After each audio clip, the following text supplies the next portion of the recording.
Jadi apakah orang-orang Jawa gitu bagian dari orang-orang kotor? Nggak berani ngomong. Nggak berani ngomong. Harus berbasis data. Baik, misalnya Budi Ari. Budi Ari. Budi Ari itu mungkin masuk kategori bersih-bersih. Pertama dia memang projo, gitu ya. Pro Jokowi kan relawan. Relawannya nggak rela sebetulnya. Relawan yang nggak rela. Karena relawan tapi minta jabatan gitu. Menko Polkam itu secara afiliasi politik adalah orang yang cukup dekat dengan PDIP misalnya. Maka kemudian Prabowo pasti berpikir kira-kira siapa ya orang yang dekat dengan PDIP tapi punya kapasitas bisa menjadi Menko Polkam. Oh belum ketemu mas. Tapi dia harus diganti nih. Nah, itu jadi referensi biasanya. Apalagi Gen Z nih yang nonton. Kan misalnya pemerintah bilang kita akan menciptakan jutaan lapangan kerja untuk Gen Z. Ditagih mulu tuh ya. Iya. Tapi kan nyatanya mereka nganggur. Iya, susah banget. Jadi artinya kita nggak bisa untuk di era sekarang berbohong gitu ya. Sebagai pejabat publik itu akan kelihatan pada waktunya. Karena mudah sekali kok mencari data. Oke. Ini kita karena live streaming, jadi open live chat juga. Oh, boleh. Ada beberapa pertanyaan yang masuk. Mungkin ini tadi masuk ketika lagi ngomongin soal reshuffle nih dari Grotenamen. Ini bersih-bersih orang Jokowi nggak? Oh ya. Wah, biasa beneran usil nih beneran. Bersih-bersih itu biasanya pakai sapu ya. Ini pakai. Biasanya ruangannya kotor, dia bersih-bersih. Jadi apakah orang-orang Jawa gitu bagian dari orang-orang kotor? Nggak berani ngomong. Nggak berani ngomong. Harus berbasis data. Baik. Sekarang bersih-bersihnya pakai buzzer, Pak. Nah, itu dia. Masih zaman nggak sih buzzer? Jadi baru digeser kayak gitu ya. Jadi saya kira kalau melihat misalnya siapa yang di reshuffle, misalnya ya, misalnya Budi Ari.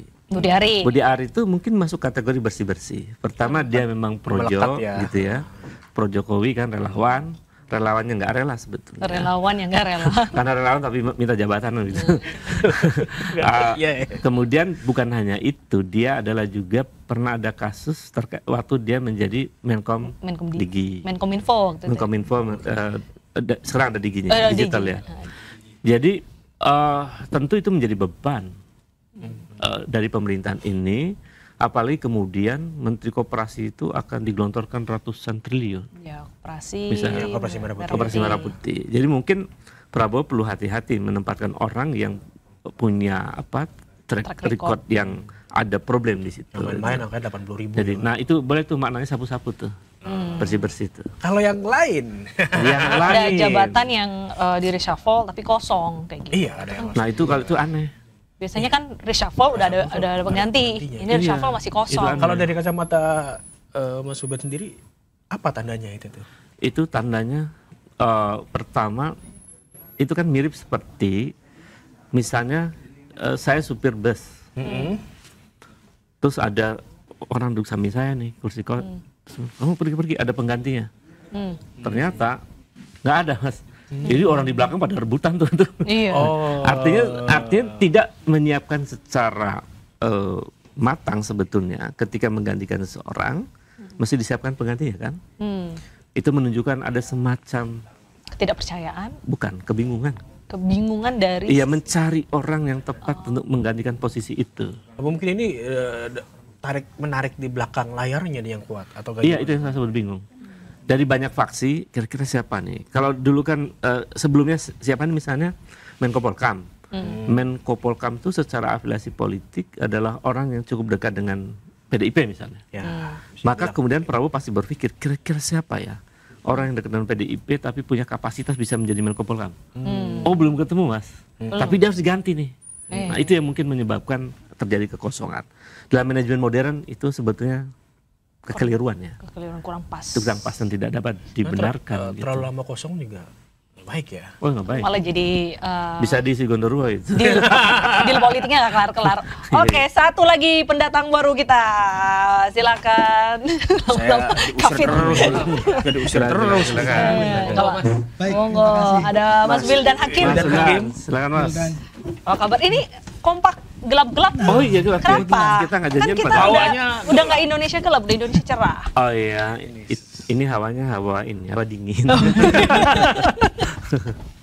Oke. Bang Wildan, kita tadi ngobrol banyak hal. Terakhir kita ngobrol soal reshuffle dengan kaitannya reshuffle ini adalah pertanyaan sebenarnya ini pertanyaan ya. Ini alangkah bersih-bersih orang Jokowi kah gitu. Langsung aja deh Bang Wildan, langsung panas kita. Dari sisi komunikasi politiknya. Ya, beberapa waktu ini teman-teman bertanya kepada saya, apakah betul ini bagian dari pembersihan geng Solo? Dan saya jawab, Oke. ya ini bukan bagian dari pembersihan geng Solo, karena cuma satu aja. Jadi masih banyak. terlalu dini untuk menyatakan seperti itu.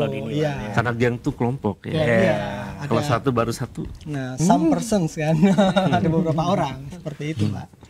Jadi dari sisi komunikasi politik ya memang ini menarik karena dilakukan di tengah situasi yang sebenarnya kalau saya lihat untuk melihat komposisi pergantian menterinya, reshuffle-nya ini nggak butuh-butuh banget sih mengganti Menteri Keuangan sebenarnya. Ya karena kinerjanya bagus kan. Iya, tapi mungkin ada kekecewaan kah dari Bu Sri Mulyani Isunya kan dia sudah beberapa kali minta mundur. Itu terkonfirmasi karena kemarin saya bertemu dengan teman dari kementerian bersangkutan dan dia menceritakan memang beliau sangat kecewa karena kalau kita melihat apa yang disampaikan Bu Sri pada saat perpisahan kemarin menyebut dua kata, pribadi dan privasi. Nah, jadi kalau versinya teman-teman dari Kementerian Keuangan yang saya tangkap langsung karena saya diskusi dengan mereka, ya memang Ibu sangat kecewa karena rumah beliau itu seorang menteri gitu kan, ternyata tidak dijaga. Iya, dijaga memang, tapi penjaganya ternyata kalah banyak dengan perusuhnya. Jadi kalau rumah seorang menteri saja berhasil dijarah, tidak diamankan, bagaimana dengan rumah kita warga sipil biasa? Ketika misalnya terjadi situasi riot ya. Kemarin itu kan fasenya baru burning ya kalau saya memperhatikan ya. Kalau dikaitkan dengan situasi 98 ya, baru pembakarannya aja. Nah, ini kan yang jadi pertanyaan masyarakat dan juga teman-teman saya itu karena ini kira-kira akan riot nggak gitu kan? Kerusuhan nggak gitu kan? Ya kita nggak berharap itu terjadi, tapi polanya bisa saja diarahkan ke sana. Ya, dan mungkin tidak banyak orang yang berani mengatakan ini, tapi dugaan-dugaan itu ada di kepala banyak orang sebenarnya. Ya. Jadi mereka kemungkinan silent gitu kan. Ya udahlah, kita tunggu dulu deh apa nih yang terjadi selanjutnya gitu Mas. Tapi info yang Bang Wildan sendiri selain rasa kecewa Bu Sri Mulyani, tapi sebenarnya hati Bu Sri Mulyani itu masih ingin berada di pemerintahan. Kalau melihat aktivitas terakhirnya, saya menangkap beliau itu sebenarnya masih berkomitmen untuk menjaga menjaga keuangan Republik ini sebagai bendahara ya beliau tanda petik ya sebagai Menteri Keuangan, dan itu terbukti pada saat beliau dinyatakan dicopot oleh Presiden atau terkena reshuffle, beliau kan sedang memimpin rapat. Iya. Ya, artinya kan masih menjalankan tugas-tugas hariannya kan. Pak Budi Hari juga infonya masih rapat juga kan beberapa jam sebelum itu. 2 jam sebelumnya bahkan minta anggaran 78 triliun.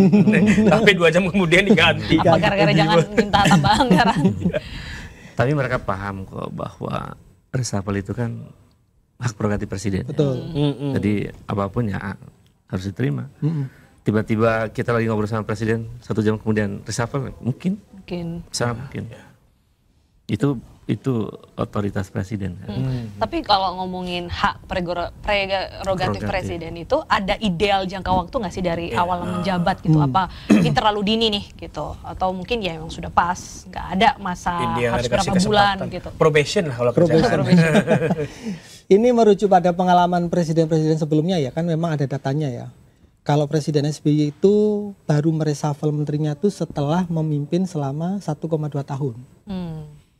Kalau bicara ideal mungkin kalau dibuat angka rata seperti itu atau average ya mungkin dikasih waktu dulu lah 1 tahun. Artinya 12 bulan full si menteri ini bekerja untuk membuktikan dalam 1 tahun kerja ini dia sudah berhasil membuat apa.